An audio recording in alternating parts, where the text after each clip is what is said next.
ప్రస్తుతం మనతో పాటు ఉన్నారు సిపిఐ జాతీయ ప్రధాన కార్యదర్శి సురవరం సుధాకర్ రెడ్డి. సుధాకర్ రెడ్డి గారు, ముందుగా కంగ్రాచులేషన్స్. రెండోసారి పార్టీ జాతీయ కార్యదర్శిగా ఎంపికైనటువంటి సందర్భంలో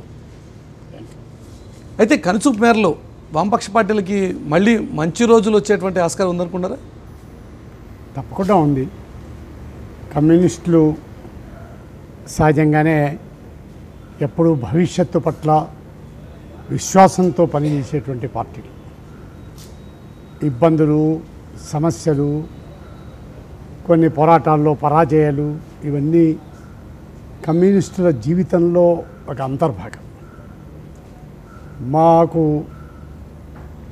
పార్టీ కేవలం పార్టీ యొక్క విజయం గురించి మాత్రమే కాకుండా దేశ భవిష్యత్తు పట్ల మేము తీసుకున్నటువంటి లక్ష్యాలను తప్పనిసరిగా అధిగమించేటువంటి అంశం పట్ల, సోషలిజం పట్ల విశ్వాసంతో వామపక్ష పార్టీలు టైం టు టైం తమ ఆలోచనలు కానీ తమ విధానాలను కానీ సమీక్షించుకోకపోవడం వల్ల ఈ పరిస్థితి దాపురించిందా అంటే ఆ పార్టీ జాతీయ కార్యదర్శిగా అంగీకరిస్తారా? మేము ఎప్పటికప్పుడు సమీక్షించుకుంటూనే ఉంటాం. సమీక్ష చేసుకోవడం అని చెప్పనంటే కొంతమంది మా నినాదాలను, మా విధానాలను, మీరు కాలం చెల్లిన విధానాలను గురించి మాట్లాడతారని చెప్పిన మమ్మల్ని విమర్శ చేస్తారు. ఎందుకు మీరు అభివృద్ధి చెందట్లేదని చెప్పినంటే ఇంకా భూ సంస్కరణ నుంచి మాట్లాడతారంటారు.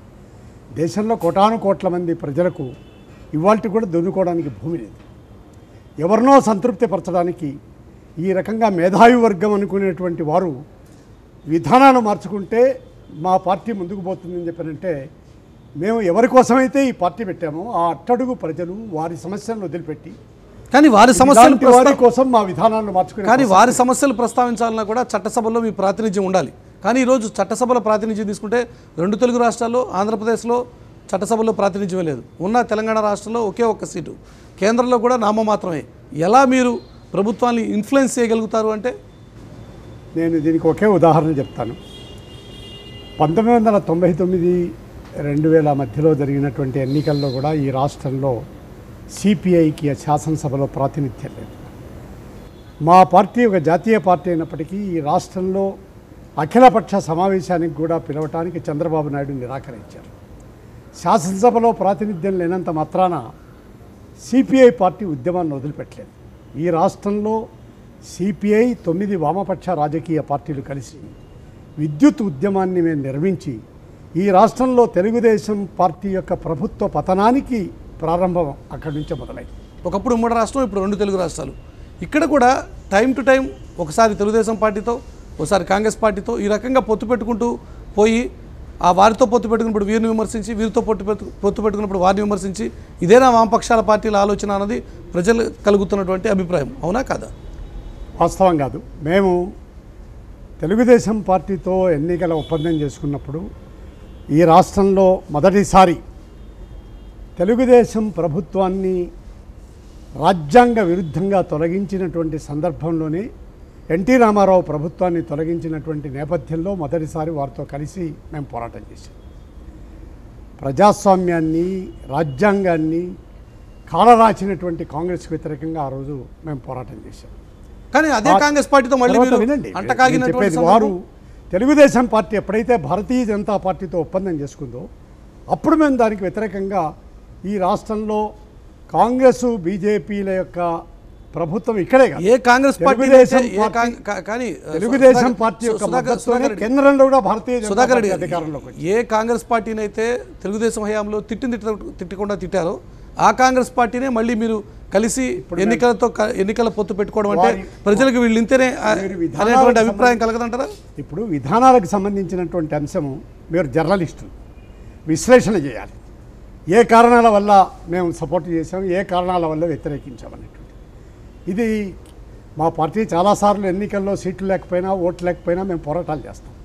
కానీ కొన్ని సందర్భాలలో అత్యంత ప్రమాదకరమైనటువంటి శత్రువు అనుకున్నటువంటి వారిని అధికారంలో రాకుండా నిరోధించేందుకు గాను సహజంగా ఈ పార్లమెంటరీ ప్రజాస్వామ్యంలో కొన్ని ఎన్నికల ఎత్తుగడలు అనివార్యంగా చేయాల్సి వస్తుంది.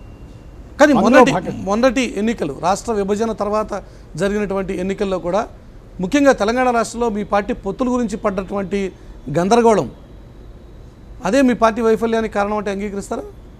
పార్టీ వైఫల్యానికి అదొక్కటే కారణం కాదు. ఉదాహరణకు సిపిఐ సిపిఎం రెండు పార్టీలు వేరు నిర్ణయాలు తీసుకున్నాయి. తెలుగు రాష్ట్రం విడిపోకూడదని సిపిఐఎం పార్టీ చాలా గట్టిగా ప్రయత్నం చేసింది. ఆంధ్ర రాష్ట్రంలో వారి పార్టీకి కూడా సీట్లు లభించలేదు. తెలంగాణ రాష్ట్రం కావాలని మా పార్టీ కోరింది. తెలంగాణలో మాకు కూడా సీట్లు లభించలేదు. ఈ రకమైనటువంటి పరిస్థితులు నేను ఇందాక చెప్పినటువంటి కానీ పొత్తుల కోసం అన్ని పార్టీల చుట్టూ సిపిఐ తిరిగింది అనేటువంటి ఒక పార్టీల చుట్టూ తిరగలేదు. తిరిగింది తెలంగాణ అనేటువంటి రాష్ట్ర సమితి అభిప్రాయం వారు మాతో ఎన్నికల అవగాహన కోసం వారు ముందు అంగీకరించి వారు ఆ తర్వాత ఆఖరి నిమిషంలో చేసినటువంటి గందరగోళంతో మా పార్టీ ఒక పొరపాటు అభిప్రాయానికి వచ్చి కాంగ్రెస్తో ఒప్పందం చేసుకుంది. మా పార్టీ కేంద్ర కమిటీ ఇది తప్పని మా పార్టీ జాతీయ సమితి పార్టీ జాతీయ మహాసభ కూడా దాన్ని విమర్శించింది. అంటే పొత్తు రాజకీయాలతోనే వామపక్షాలు పైకెదగదలుచుకున్నాయా? అంటే మేము ప్రభుత్వంలోకి వచ్చేటువంటి ప్రయత్నం ఏమీ చేయలేదు. ఒక ప్రతిపక్ష పార్టీగా మా పాత్రను నిర్వహించడానికి ప్రయత్నం చేశాం. ప్రస్తుతం తెలుగు రాష్ట్రాలకు సంబంధించి మీకు ఏమైనా స్పష్టమైనటువంటి ఎత్తుగడ ఉందా? ఈ తెలుగు రాష్ట్రాల్లో బాగుపడడం కోసం పార్టీని ఏ రకంగా తెలుగు రాష్ట్రాల కోసం వ్యూహాలతో ఎత్తుగడలతో ముందుకు వెళ్ళాలి? తెలుగు రాష్ట్రాల కోసం ప్రత్యేకమైనటువంటి ఎత్తుగడేం లేదు.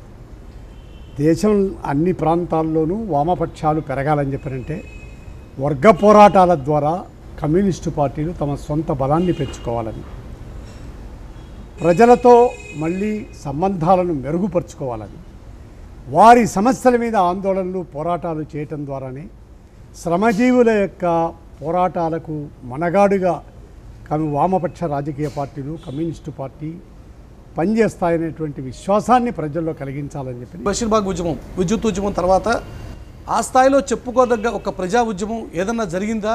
దానికి వామపక్ష పార్టీలు లీడ్ చేయగలిగాయా? అంటే ఇప్పుడు అనేక రకాలైన పోరాటాలు జరుగుతాయి.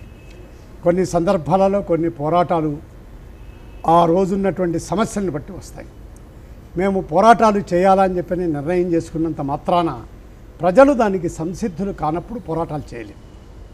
ఇవాళ భారతీయ జనతా పార్టీ పట్ల ఓ సంవత్సర కాలంగా మేము ఈ అంటే ప్రజా ఉద్యమాలు సక్సెస్ కాకపోవడానికి వామపక్ష పార్టీల ఎత్తుగడ కారణం కాదు, ప్రజల నుంచి సపోర్ట్ లేకపోవడం అని చెప్పి మీరు చెప్పదలుచుకున్నారు. ప్రజలలో దానికి తగినటువంటి పరిణితి రావాలి, వారు అర్థం చేసుకోవాలి.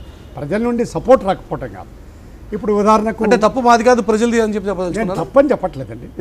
మీరు దయచేసి don't put wrong words in to my mouth. ప్రజలు ఎప్పుడూ తప్పు కాదు. మేము చెప్తున్నది ప్రజలు అర్థం చేసుకోవడానికి కొంత సమయం పడుతుంది. కాంగ్రెస్ యొక్క దుష్పరిపాలన, వారి అవినీతి, వాటికి వ్యతిరేకంగా భారతీయ జనతా పార్టీకి వారికి అవకాశం ఇచ్చారు. వారిని ప్రతిపక్షంగా తీసుకొచ్చారు. ఈ పార్టీ కార్పొరేట్ల అనుకూల రాజకీయ పార్టీని, ఈ పార్టీ ప్రజా వ్యతిరేక విధానాలను, ఆర్థిక విధానాలను అవలంబిస్తుందని, మతోన్మాదాన్ని అవలంబిస్తుందని చెప్పిన మా పార్టీ మొదటి నుంచి చెబుతూ వచ్చింది. కానీ అదే సమయంలో ప్రజలు ఏ ప్రభుత్వానికైనా ఒక గ్రేస్ పీరియడ్ ఇస్తారు. అది తెలుగు రాష్ట్రాలలో కూడా తెలంగాణ రాష్ట్ర సమితికి కానివ్వండి, లేదా అక్కడ తెలుగుదేశం పార్టీకి కానివ్వండి, కేంద్రంలో భారతీయ జనతా పార్టీకి కానీ ప్రస్తుతం రెండు తెలుగు రాష్ట్రాల్లో కూడా కేవలం హనీమూన్ పీరియడ్ సాగుతోంది కాబట్టి కొద్ది కాలం వేచి చూసేటువంటి ధోరణి అవలంబిస్తున్నారా, లేక ఇక్కడ కూడా ఏదైనా స్పష్టమైనటువంటి ఎత్తుగడలు ఉన్నాయి? మా ఉద్దేశంలో మాకు స్పష్టత ఉంది ఈ ప్రభుత్వాల వైఖరి గురించి. ముఖ్యంగా ఈ తెలుగు రాష్ట్రాల విషయంలో ప్రజలలో ఈ ప్రభుత్వాల పట్ల ఉన్నటువంటి భ్రమలు తగ్గే కొద్దీ వారు మా ఆందోళనలు, పోరాటాల్లో తప్పనిసరిగా వస్తారనే అభిప్రాయంతో మేము రెండు తెలుగు రాష్ట్రాల్లో అధికారంలో ఉన్నటువంటి అటు టీడీపీ కానీ ఇటు టీఆర్ఎస్ విషయంలో కానీ మీకు ఏదైనా ఒక స్పష్టమైన ఆలోచన ఉందా? వీరు ఏదైనా కొంత పేదల పక్షాన్ని నిలుస్తున్నారు కాబట్టి కొంతకాలం వేచి చూద్దాం అనేటువంటి వారెవరూ పేదల పక్షాన నిల్చోవట్లేదు. తెలుగుదేశం పార్టీ అత్యంత అవకాశవాదంతో భారతీయ జనతా పార్టీతో పోవటం మాత్రమే కాదు, ఆయన నలుగురు పిల్లలను కనండి అనేటువంటి పేరుతో మతోన్మాదాన్ని కూడా రెచ్చగొట్టేటువంటి ఆలోచనలో ఉన్నారు. తెలుగుదేశం పార్టీ నాయకుడు చంద్రబాబు నాయుడు కేవలం ఒక అవకాశవాద రాజకీయాలు మాత్రమే కాకుండా ఆయన క్యాబినెట్లో ఆయన శాసనసభ్యులకు ఇచ్చినటువంటి సీట్లను బట్టి కోటీశ్వర్ల రాజకీయ పార్టీగా దాన్ని మార్చారు. తెలంగాణ రాష్ట్ర సమితి ఒక ఉద్యమంగా ప్రారంభమై ఒక రాజకీయ పార్టీగా ఎన్నికల సందర్భంలో మాత్రమే ఈ మధ్యలో వచ్చారు. తెలంగాణ రాష్ట్ర సమితి కూడా ఒక వామపక్ష భావాలు కలిగిన లేక ప్రజాస్వామ్య భావాలు కలిగినటువంటి పార్టీగా మేము భావించట్లేదు. సహజంగా ఒక పెద్ద ఉద్యమంలో నుంచి ఆవిర్భవించినటువంటి పార్టీ. కానీ రాజకీయ పార్టీగా మారిన తర్వాత, రాజకీయ పార్టీగా ఇప్పుడు పూర్తిస్థాయి ఒక రాజకీయ వ్యవస్థగా ఆ పార్టీ రూపొందిన తర్వాత ఆ పార్టీ మేనిఫెస్టోలో కూడా చెప్పినటువంటి మాట, గతంలో ఎకరా భూమి ఇచ్చేవాళ్ళు ఈరోజు దళితులకి 3 ఎకరాల భూమి ఇస్తాం, అటువంటి ఆలోచనలతో ముందుకు వెళ్తామని చెప్పి, అది మీకు సమంజసం అనిపించట్లేదా? మీ భూ పోరాటాలకి మద్దతుగా అనిపించట్లేదా? ఇప్పుడు ఆ రకమైనటువంటి వాగ్దానాలు ఈ ప్రభుత్వం చాలా చేసింది, కానీ అమలు ఎంతవరకు చేస్తారనేటువంటి సమస్య. దానికి సంబంధించినటువంటి అమలుకు సంబంధించి వారు పెట్టినటువంటి బడ్జెట్ కానీ వీటి అమలుకు సంబంధించి వివిధ రాజకీయ శక్తులు వీరందరినీ తమతో పాటు తీసుకెళ్ళి దీన్ని అమలులో అందరి భాగస్వామ్యం ఉండాలనేటువంటి ఆలోచన కానీ వారికి లేదు. మా పార్టీని సంప్రదించకపోయినా దాని గురించి మాకు బాధ లేదు. కానీ సంవత్సర కాలం పూర్తవుతున్నాం వారిని, వచ్చే నెలలో ఓ 10 రోజులకో 15 రోజులకో యానివర్సరీ కూడా చేసుకుంటారు, మళ్ళీ పెద్ద అడ్వర్టైజ్మెంట్లు వస్తాయి. కానీ ఎంత భూమి మంచారు. ఆంధ్రప్రదేశ్లో సమస్యల విషయానికి వస్తే, ఆంధ్రప్రదేశ్లో ప్రధానమైన సమస్య ఈరోజు స్పెషల్ స్టేటస్ కావాలని చెప్పి ఆ రాష్ట్ర ప్రజలు చేస్తున్నటువంటి ఆందోళన. కనీసం ఆ విషయంలో అయినా సరే వామపక్ష పార్టీలు పెద్ద ఎత్తున ఒక కార్యక్రమాన్ని టేకప్ చేయాలి అన్న ఆలోచనలు ఉన్నాయా? మా పార్టీ ఇప్పటికే ఆందోళన చేస్తోంది దానిపైన. వాస్తవానికి వామపక్ష రాజకీయ పార్టీలే ప్రభుత్వం కంటే మిగిలిన పార్టీల కంటే ఎక్కువ ఒత్తిడి చేయడానికి ప్రయత్నం చేస్తున్నాయి. స్పెషల్ స్టేటస్కి సంబంధించి కొన్ని సమస్యలు. ఈ స్పెషల్ స్టేటస్ ఈ రాష్ట్రానికి ఇవ్వటం ద్వారా కొన్ని పన్ను రాయితీలు వస్తాయి, పక్కనున్నటువంటి రాష్ట్రాలు దాన్ని వ్యతిరేకిస్తున్నాయి. కాబట్టి ఒక డెఫిసిట్ బడ్జెట్లో ఉన్నటువంటి ఆంధ్ర ప్రాంతానికి ఆ రకమైనటువంటి స్టేటస్ ఇవ్వటానికి ఇతర రాష్ట్రాల వారిని ఒప్పించటము, లేక వచ్చినటువంటి నష్టాన్ని మొత్తం పూడ్చేటువంటి ప్రత్యేకమైనటువంటి నిధులు ఇవ్వటము, ఏదో రకమైనటువంటి పద్ధతిలో చర్చ జరగాల. సంవత్సర కాలం గడిచినా అధికారంలో ఆనాడు ఉండినటువంటి కాంగ్రెస్ కానీ, అప్పుడు ప్రతిపక్షంలో ఉండి దీన్ని బలపరిచినటువంటి భారతీయ జనతా పార్టీ కానీ ఇది చేయట్లేదు. కాబట్టి మా పార్టీలు దీనిపైన ఆ స్పెషల్ స్టేటస్కి సంబంధించిన అంశం మీద ఆందోళన కార్యక్రమాన్ని చేపట్టారు. జాతీయ రాజకీయాల్లో ఈరోజు ఎన్డీఏ లేదంటే యూపీఏ, ఈ రెండు ఆల్టర్నేట్గా ఒకదానికొకటి పోటీ పడుతున్నాయి తప్ప వామపక్షాల సెంట్రిక్గా ఒక వ్యవస్థ ఏర్పాటు చేయడంలో వామపక్ష పార్టీలు అన్నీ ఫెయిల్ అయ్యాయంటే సుధాకర్ రెడ్డి గారు అంగీకరిస్తారా? మా వామపక్షాలు దేశవ్యాపితంగా మాకెప్పుడూ బలం లేదు. నాకు కొన్ని రాష్ట్రాల్లో, పశ్చిమ బెంగాల్లో, కేరళలో, త్రిపురలో మేము బలమైనటువంటి శక్తిగా ఉన్నాం. మిగిలినటువంటి రాష్ట్రాల్లో కొన్ని ప్యాకెట్స్లో మా పార్టీలు ఉన్నాయి. మేము వామపక్షాలుగా 2004, 2008 మధ్య ఇతర ప్రజాతంత్ర పార్టీలతో కలిపి దేశం ఎజెండాను నిర్ణయించగలిగిన ఒక నిర్ణయాత్మకమైనటువంటి శక్తిగా ఆనాడు ఉన్నాం. మేము సంఖ్యలో తక్కువైనా మా పార్టీలు రైట్ చేస్తున్నటువంటి సమస్యలు ప్రజల సమస్యలు కాబట్టి సహజంగా దానిపైన ఈ ఎజెండాను సెట్ చేయడానికి మాకు ఒక అవకాశం కలిగింది. కానీ ఎప్పటికైనా వామపక్ష పార్టీల ప్రత్యామ్నాయంగా ఒక వ్యవస్థను ఏర్పాటు చేయడం కోసం తప్పనిసరిగా అసలు అది కనుసూపు మేరలో అటువంటిది కనిపిస్తుందా అంటే తప్పనిసరిగా దానికోసమే కృషి చేస్తున్నాం. అయితే దురదృష్టవశాత్తు ఇప్పుడున్నటువంటి బరామీటర్, ఎన్నికలలో సీట్లు ఓట్లే ఒక ప్రధానమైనటువంటి బరామీటర్గా భావిస్తాం. మా ఉద్దేశంలో మేము మొన్న జరిగినటువంటి ఎన్నికల్లో జరిగినటువంటి ఓటమిని ఎన్నికల ఓటమి, రాజకీయ ఓటమి వేరు, ఎన్నికల ఓటమి వేరు. పశ్చిమ బెంగాల్లో వచ్చినటువంటి ఓటమి రాజకీయ ఓటమిగా మేము భావిస్తాం. ఒక 30-35 సంవత్సరాల పాటు ఆ రాష్ట్రంలో నిర్విఘ్నంగా పరిపాలన సాగించిన తర్వాత వామపక్ష పార్టీల నుంచి ప్రజలు దూరం కావటం, ఇప్పటికీ మేము అనేక రకాలైనటువంటి ఆందోళనలు, ఉద్యమాలు చేస్తాం. వామపక్ష పార్టీల నుంచి ప్రజలు దూరం కావడం అంటే ఈరోజు కనీసం కొత్త రిక్రూట్మెంట్ మీద వామపక్ష పార్టీలు దృష్టి సారించగలుగుతాయా? యూత్ని అట్రాక్ట్ చేయడంలో వామపక్ష పార్టీలు పూర్తిగా ఫెయిల్ అయ్యాయి అన్న ఆర్గ్యుమెంట్తో ఏకీభవిస్తారా? అబ్సల్యూట్గా మేము ఏకీభవించము. నిన్న మా పార్టీ మహాసభలో మేము చర్చించాం. గత 4 సంవత్సరాల కాలంలో మా పార్టీ సభ్యత్వంలో వచ్చినటువంటి రిక్రూట్మెంట్ మేము పరిశీలన చేస్తే ప్రతి సంవత్సరం మాకు 6 లక్షల సభ్యత్వం ఉంది. 75 నుంచి 80 వేల మంది కొత్త సభ్యులు వస్తున్నారు. కానీ విద్యార్థి ఉద్యమాల నుంచి ప్రారంభించి జాతీయ కార్యదర్శి స్థాయి వరకు ఎదిగినటువంటి మీలాంటి నాయకుల నుంచి మొదలు పెడితే అటు అన్ని వామపక్ష పార్టీల్లో కూడా ఈరోజు అటువంటి పరిస్థితి విద్యార్థులకు ఉందా అంటే? లేదు, తప్పనిసరిగా లేదు. అనేక కారణాలు ఉన్నాయి. ఒక క్యారియరిజం డెవలప్ అయింది. కార్పొరేట్ కాలేజీలు వచ్చిన తర్వాత విద్యార్థి ఉద్యమాలను ఆర్గనైజ్ చేయడానికి కార్పొరేట్ కాలేజీలు కోటలు కట్టేసాయి. వాటిలో నుంచి విద్యార్థులను బయటికి తీసుకొచ్చి సమస్యల మీద పోరాటం చేసేటువంటి అవకాశం అనేక చోట్ల కనిపిస్తుంది. కానీ ఈరోజు విద్యార్థులు కలుగుతున్నటువంటి అభిప్రాయం వామపక్ష పార్టీల వెనకాల వెళ్ళటం అంటే అదొక టైం వేస్ట్ పని అనేటువంటి ఒక అభిప్రాయం విద్యార్థులు ఉంది. మా అభిప్రాయంలో విద్యార్థులు, యువకులు వీరు ఒక ముఖ్యమైనటువంటి కీలకమైనటువంటి పాత్ర నిర్వహిస్తారు.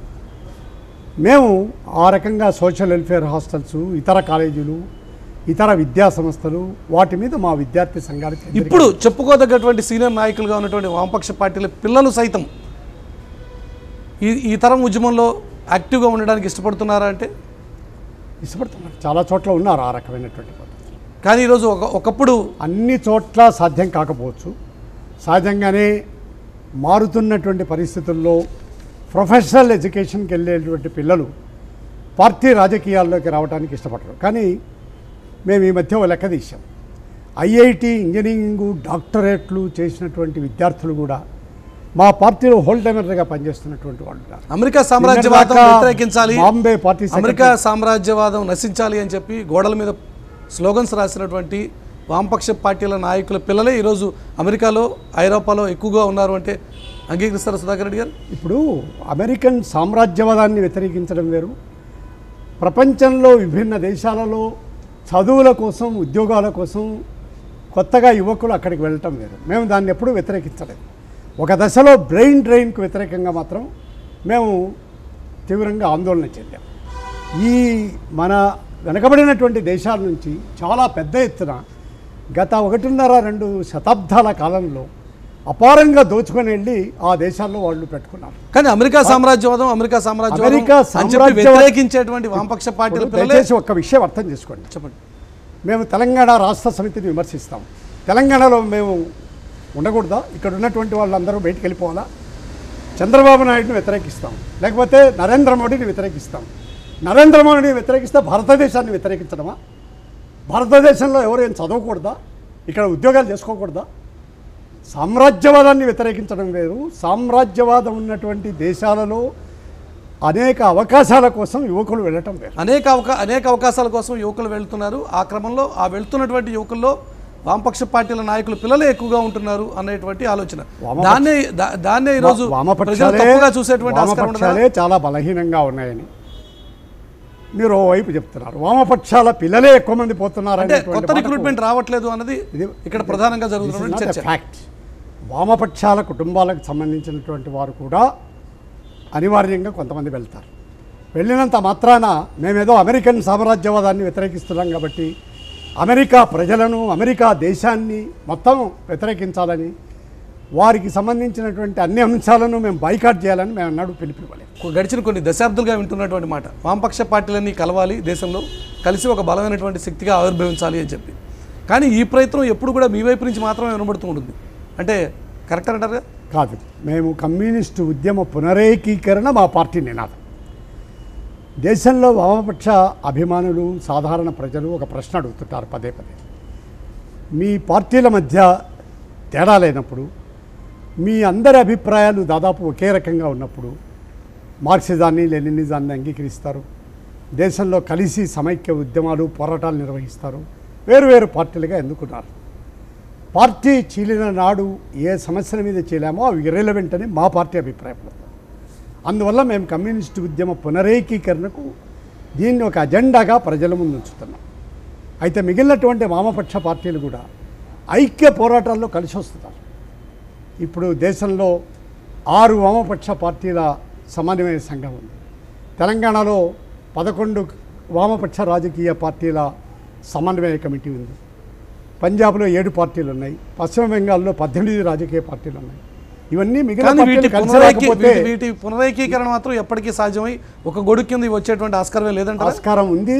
ఆ రకమైనటువంటి ఆస్కారం జరగాలని, ఈ రకమైనటువంటి పోరాటాలు దానికి ప్రాతిపదికగా ఉండాలని మా ఆకాంక్ష. కానీ సిపిఎం విషయాన్ని తీసుకుంటే ఆ పార్టీకి సంబంధించిన ముఖ్య నాయకుడు సీతారాం యేచూరి ఒకలాగా, మొన్నటి మీ మహాసభలో మాట్లాడినటువంటి కారతకారి ఆలోచన విధానం మరోలాగా ఉంది అని చెప్పి అనుకోవచ్చా? సిపిఎం పార్టీ నాయకులకు సంబంధించి వారి అభిప్రాయ భేదాలు నాకు తెలియదు. వారు విభిన్న పద్ధతుల్లో ఎక్కడ మాట్లాడారో కూడా నాకు తెలియదు. సిపిఐఎం, సిపిఐ పార్టీల మధ్య మేము చేసినటువంటి చర్చల్లో వామపక్షాలు మరింత సన్నిహితం కావాలని, ఐక్య కార్యాచరణలు చేపట్టాలని, ఇప్పుడు బయట ఉన్నటువంటి వామపక్ష పార్టీలను కూడా ఇంకా దగ్గరికి తీసుకురావాలని మాత్రం మేమిద్దరం అంగీకరించాం. కానీ అందువల్లనే ఒక చేత్తో అయితే చప్పట్లు సాధ్యం కావు కదా. నేను చెప్తున్నది మా రెండు పార్టీల మధ్య జరిగిన చర్చలు, దానివల్ల వచ్చిన ఫలితాల గురించి చెప్తున్నాను. వైఫల్యం ఎవరిలో ఉంది, ఇది మెటీరియలైజ్ కావట్లేదు, యాక్చువల్గా నిజరూపం దాల్చట్లేదు అంటే ఒక లక్ష్యం పెట్టుకున్న తర్వాత ఆ లక్ష్యానికి సమయం పడుతుంది. ఈ లోపల మీడియాలో ఒక అభిప్రాయం వచ్చేస్తుంది, మీరు ఈ నినాదం ఇచ్చారు 24 గంటల్లో అది మీ లక్ష్యం నెరవేరలేదు కాబట్టి మీరు వైఫల్యం చెందారు. గడిచిన కొన్ని దశాబ్దాలుగా వింటున్నటువంటి మాట సుధాకర్ రెడ్డి గారు. దశాబ్దాలు గారు అది దాదాపుగా 10-12 సంవత్సరాలుగా ఈ కమ్యూనిస్టు, అంతకుముందు కమ్యూనిస్టు కలిసి పోరాటాలు చేయాలన్నాం, ఇప్పుడు కలవాలని చెప్పి మేము చెబుతున్నాం. దానికి సంబంధించి కూడా మా అభిప్రాయంలో గతంలో ఉన్నటువంటి వ్యతిరేకత, కమ్యూనిస్టు పునరేకీకరణ అనేది సాధ్యం కాదని చెప్పినటువంటి నెగటివ్ ఆలోచన, అలాంటి ప్రతిస్పందన రావట్లేదు. మరింత సానుకూలంగానే దాన్ని గురించినటువంటి పద్ధతుల్లో వారి కార్యకర్తల్లో కూడా చర్చ. అంటే ఎవరు పెద్దన్న పాత్ర పోషించాలి అన్న సమస్య దగ్గర ఇది ఆగిపోతుంది అనుకోవచ్చా? ఇప్పుడు సహజంగా అట్లాంటి సమస్య మా దగ్గర ఏం రాలేదు ఇప్పటిదాకా. ఈ పెద్దన్న చిన్నన్న పాత్ర అనేటువంటిది పెద్ద సమస్యలుగా ఉండవు. సహజంగా ఒక పార్టీ పెద్ద పార్టీ అయినప్పుడు వారు చొరవ తీసుకొని కొన్ని సమస్యల మీద ఫలానా పద్ధతిలో జరగాలని చెప్పని భావిస్తారు. అయితే అది పెద్దన్న పాత్రగా మీడియా భావించినట్టుగా లేదు. ఉదాహరణకు భారత రాష్ట్రపతి ఎన్నికలు వచ్చినాయి, సిపిఐఎం పార్టీ ప్రణబ్ ముఖర్జీని బలపరచాలని నిర్ణయం చేసింది. సిపిఐ ఆర్ఎస్పి పార్టీలు అంగీకరించలేదు. మేము నలుగురం కూర్చొని we have decided to disagree with each other. మేము ఓటేయలేదు, వారు ఓటేశారు. దానికి సంబంధించినంత అంశం మీద వారేమీ మమ్మల్ని ఒత్తిడి చేయలేదు, మీరు పునరాలోచించుకోవాలని మమ్మల్ని అడగను లేదు. అలాగే కొన్ని రాష్ట్రాలకు సంబంధించినటువంటి అంశాల మీద కూడా మా పార్టీల మధ్య అభిప్రాయ భేదాలు ఉన్నాయి. ఉదాహరణకు ఇక్కడ తెలంగాణను బలపరచాలని మేము భావించాం. సిపిఐఎం పార్టీ మమ్మల్ని ఏమీ అభ్యంతర పెట్టలేదు దానికి సంబంధించి. ఇట్స్ అన్ ఇండిపెండెంట్ పార్టీ, వారి వైఖరి వారు తీసుకుంటారని చెప్పి భావించారు. వారు సమైక్య రాష్ట్రానికి సంబంధించి తీసుకున్న వైఖరి పట్ల మేమేం అభ్యంతరం పెట్టలేదు. It is their stand. కాబట్టి ఈ పెద్దన్న వైఖరి అనేటువంటిది అధికారంలో వామపక్ష పార్టీలు ఉన్నటువంటి రాష్ట్రాలలో కొన్ని సందర్భాల్లో కొన్ని సమస్యలు వస్తాయి. 2019 ఎన్నికల నాటికైనా వామపక్ష పార్టీలన్నీ ఒక్క తాటి మీదకి ఏదైనా వచ్చేటువంటి ఆస్కారం ఉందా? ఎన్డీఏకి ప్రత్యామ్నాయంగా యూపీఏ కాకుండా ఒక వామపక్ష ప్రత్యామ్నాయం దిశగా అడుగులు వేసేటువంటి ఆస్కారం ఏమైనా కనబడుతుంది మీకు? ఉదాహరణ నా అభిప్రాయంలో మేము ఎన్నికల ప్రత్యామ్నాయంగా చూడటం లేదు. దేశ రాజకీయాలలో ఒక ప్రత్యామ్నాయ శక్తిగా ప్రజలు గుర్తించేటటువంటి ఉద్యమాలు, పోరాటాలు నిర్వహించాలని మేము భావిస్తున్నాం. ఇది ఎన్నికల నాటికి ఆ రకమైన పద్ధతుల్లో మెటీరియలైజ్ అవుతుందా లేదా నేను చెప్పలేను. కానీ దేశ రాజకీయాలలో అజెండా సెట్ చేసేటువంటి ఒక నిర్ణయాత్మక శక్తిగా వామపక్ష పార్టీలు ఎదగడానికి మాత్రం ఇప్పుడున్నటువంటి దేశ రాజకీయ పరిస్థితులు ఉపయోగపడతాయి. భారతీయ జనతా పార్టీ పట్ల భ్రమలు తొలగే కొద్దీ, వారి యొక్క నిజస్వరూపం ప్రజల ముందు బహిర్గతం అయ్యే కొద్దీ సహజంగా విభిన్న వర్గాల ప్రజల్లో పోరాటాలు, ఆందోళనలు ప్రారంభమవుతాయి. ఇది ఒక ప్రమాదమే కాదు, ఒక కొత్త అవకాశాన్ని కూడా కలిగిస్తుంది. సహజంగానే పోరాటాల్లో రాటు తేలితేనే మా పార్టీలు నిలదొక్కుకోగలుగుతాయి. ఆ రకంగా ఈ పోరాటాలను నిర్వహించగలమని, ప్రజలను చైతన్యవంతులు చేసి ఉద్యమాలను ముందుకు తీసుకెళ్లగలమనేటువంటి విశ్వాసంతోనే మా పార్టీ మహాసభ నిన్న రాబోయే కాలంలో వర్గ పోరాటాలను మరింత తీవ్రతరం చేయాలనేటువంటి పిలుపునిచ్చింది. రైట్ సుధాకర్ రెడ్డి గారు, టీవీ కోసం సమయాన్ని కేటాయించి ధన్యవాదాలు. ఇది సిపిఐ అగ్రనేత సురవరం సుధాకర్ రెడ్డితో ఎన్కౌంటర్. నెక్స్ట్ వీక్ ఎన్కౌంటర్లో మళ్ళీ కలుసుకుందాం. చూస్తూనే ఉండండి టీవీ9.